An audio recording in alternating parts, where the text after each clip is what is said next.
Mettre un nom sur le phénomène, parler de terrorisme et non de vandalisme.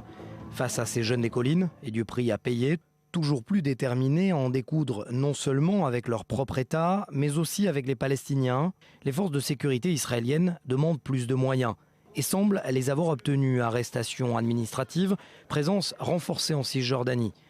La question est de savoir que s'est-il passé avant cette récente prise de conscience.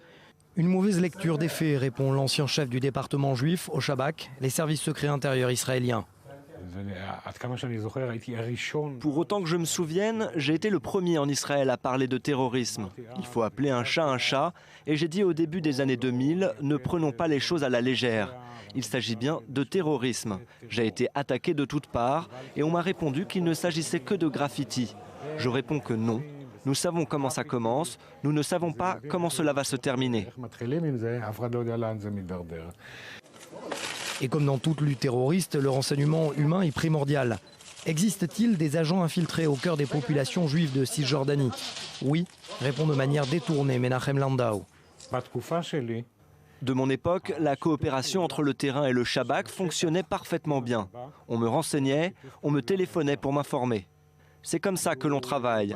Vous pouvez imaginer que si la police possède des agents infiltrés dans les milieux de la drogue, alors le Shabak en possède également dans les implantations. Est-ce pourtant suffisant face à des jeunes toujours plus violents? Quelques centaines tout au plus en Israël, mais ces derniers, mineurs pour un grand nombre, s'expriment sans la moindre peur et à visage découvert. Je n'ai pas coopéré avec le Shabak ni avec ses interrogateurs, dans la mesure où ils combattent leur propre peuple. C'est un gouvernement étranger pour nous. Personne ne nous fera peur, pas le Shabak ni aucune autorité. Nous continuerons à nous battre jusqu'à l'édification d'un pays juif. La meilleure solution pour cet ancien cadre du Shabak, changer la loi. Nous utilisons les mêmes procédures, que ce soit contre les Arabes ou contre les Juifs. Mais on ne peut pas passer des heures de traque et arrêter un jeune qui a écrit des graffitis ou crever des pneus pour que ce dernier passe devant un tribunal civil et reçoive tout au plus une amende de quelques centaines de shekels.